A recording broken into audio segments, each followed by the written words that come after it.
The African buffalo enters this landscape like a living boulder, dark, muscular, and defined by its broad, commanding horns.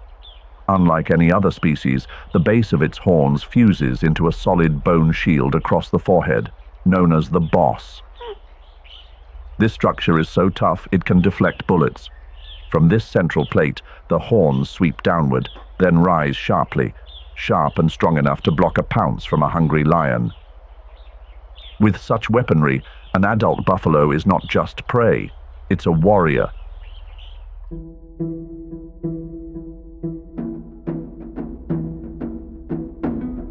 Yet it's not individual might that makes this species remarkable. Its true strength lies in unity. In areas like Mana Pools or Lower Zambezi, large herds may number in the hundreds or even thousands, moving as a single cohesive unit. When one member is attacked, especially a calf, the herd doesn't flee. They turn, forming a wall of bodies, pushing back, goring, and sometimes even killing attacking lions. This bond extends beyond defense. Researchers have observed an unusual behavior. When it's time to move, adult females stand, face the direction they prefer, then lie back down. One by one, others follow suit. Eventually, the herd's direction is chosen by majority, a natural form of voting. In their world, age means wisdom, and the decisions of experienced females often guide the group toward the best grazing and watering grounds, critical resources during the harsh, dry season. High adaptability is also key to survival. African buffalo thrive in various habitats as long as there's enough water and grass, from lowland forests to open savannas, even mountainous regions. In the middle Zambezi, where the river's cycle dictates life, they've learned to move with the seasons. During floods, they retreat to higher ground, feeding on dry grasses. But to cross the river safely, the entire herd must remain alert. For lurking beneath the surface is the greatest aquatic predator of them all, the Nile crocodile. In the stretch from Lake Kariba to Mana Pools, adult Nile crocodiles often exceed 4.5 meters in length. Some colossal individuals can reach up to 5.5 meters and weigh nearly 1 ton, a living armored machine moving silently through murky waters.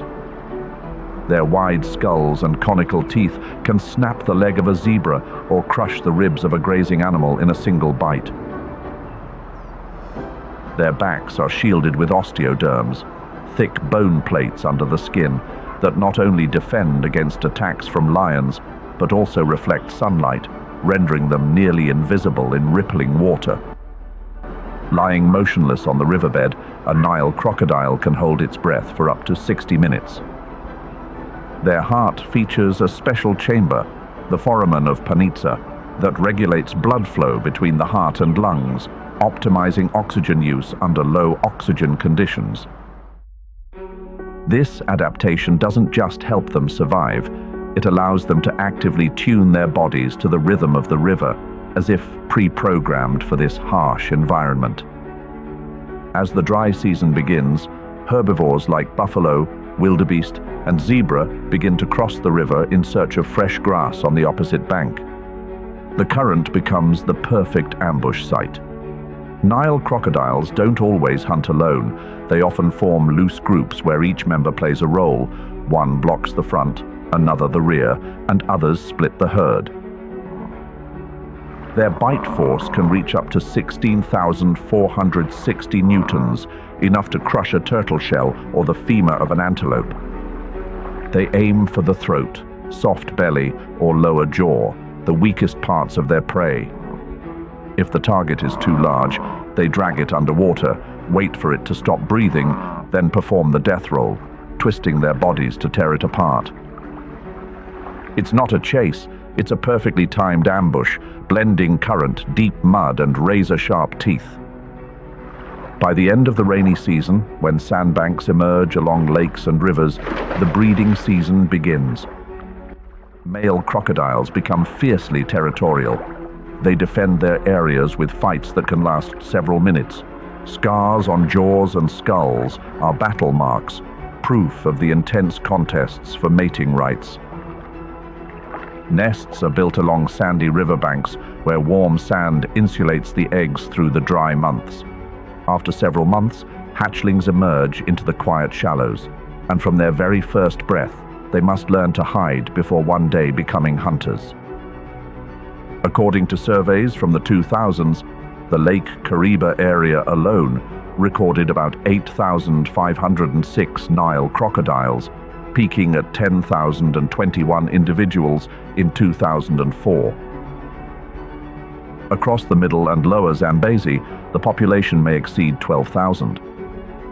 Density averages range from 1.4 to 3.1 crocodiles per kilometer of river, numbers that reflect a stable population thanks to conservation efforts, regulated harvesting, and anti-poaching enforcement. Still, not everything is secure. Nile crocodiles continue to face threats, from water pollution and habitat loss to human conflict. But in the middle Zambezi, under the careful stewardship of parks like Mana Pools and Lower Zambezi, the crocodile population remains resilient. After millions of years of evolution, descending from ancient crocodilous ancestors, the Nile crocodile has learned not just to survive, but to dominate the river. It is not merely a predator. It is an essential part of the Zambezi's ecological framework, a symbol of strength, silence, and patience, the three qualities that define survival in the wild. Beneath the surface of the Zambezi River, the Nile crocodile reigns supreme. But on land, along the sun-baked sandbars and sparse riverside woodlands, other formidable predators emerge. Among them is the spotted hyena.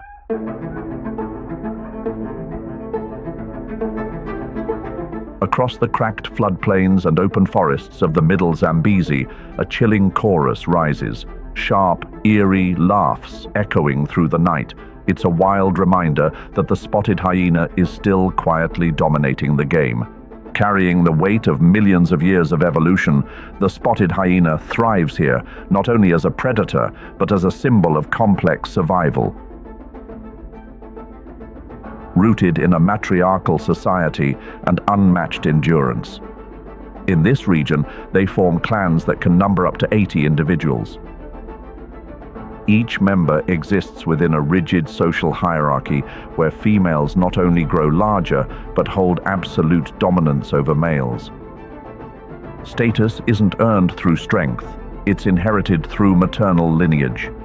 A cub born to the alpha female is immediately granted privileges. First access to food, priority in space, and even behavioral authority over others. This hereditary structure ensures clan stability, a level of organized succession rarely seen in wild mammals. By moonlight reflecting off the Zambezi, the spotted hyena doesn't simply scavenge, it hunts. And it hunts with skill that rivals even lions and leopards. Its stamina allows it to sustain speeds over 60 kilometers per hour across long distances, while its jaws can crush the femur of a wildebeest or the hip of a zebra with a single bite. Hunting as a coordinated pack, they surround, split, and bring down prey with tactical precision. In the middle Zambezi, especially along the grasslands of Mana Pools during the dry season, buffalo and antelope converge on the last remaining water, making them vulnerable to such organized strikes. Ecological surveys in 2024 revealed that spotted hyenas actively hunt for 60% to 98% of their food intake, overturning long-held assumptions about their role as scavengers. The sounds they emit at night make the region feel even more surreal. The giggle, a rapid, high-pitched laugh, is not joy, but a signal of submission or stress. The long, drawn-out whoop is used to call clan members or coordinate during hunts. Combined with growls, hisses, and scent marking, they've developed a communication system as complex as that of higher primates. This ability strengthens their matriarchal society and enhances efficiency in everything from hunting to clan cohesion. Beyond their role as predators, spotted hyenas are also key players in maintaining ecological cleanliness across the region.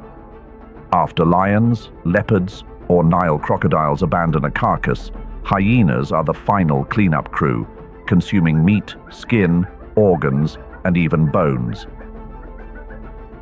Their powerful digestive systems allow them to process large bone fragments that other species leave behind. Thanks to this, carcasses don't linger on the ground for long. Bacteria have less chance to spread, and the environment stays free from the buildup of decaying organic matter. In the Zambezi, where high temperatures and humidity can quickly promote bacterial growth, this function becomes especially vital to preserving the balance of the natural food web. Their conservation status in this region remains relatively stable thanks to the efforts of the Zambia Carnivore Program. In their 2024 report, they recorded 280 individuals across 19 clans being monitored. More than 3,100 traps were checked, and 7 individuals were rescued from entrapment, part of ongoing work to reduce human-wildlife conflict near parks like Lower Zambezi. Studies also show that in areas where lion populations have declined, hyenas step into the apex predator role, maintaining ecological balance through direct predation, influencing plant growth and migration patterns. But what happens when the most powerful predator returns?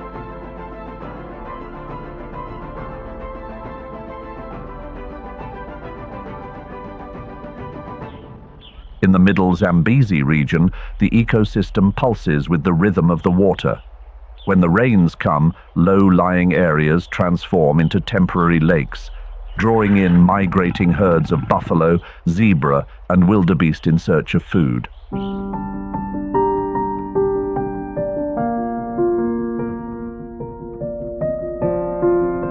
As the water recedes, long stretches of grassland emerge, bringing both opportunity and danger. This is also the time when lion prides enter a brutal cycle of survival, where each hunt becomes not just a matter of life, but a living lesson for the entire pride. The lions here belong to the subspecies Panthera leo melanochaeta, native to southeastern Africa. In the lower and middle Zambezi basin, lion densities can reach up to 5.9 individuals per 100 square kilometers, according to a 2024 study in the Zambezi Delta of Mozambique. Their social structure is unique. Each pride consists of related females, their cubs, and 1 or 2 unrelated males. Within this unit, every lion has a role, both in hunting and in daily life. For a moment, the grassy plain falls silent, then bursts into motion. A panicked antelope bolts, but it's too late. From both sides, lionesses spring forward, cutting off any escape. They don't hunt alone. As the pride's primary hunters, lionesses use encirclement strategies. Some drive the prey, while others lie in wait, ready to ambush even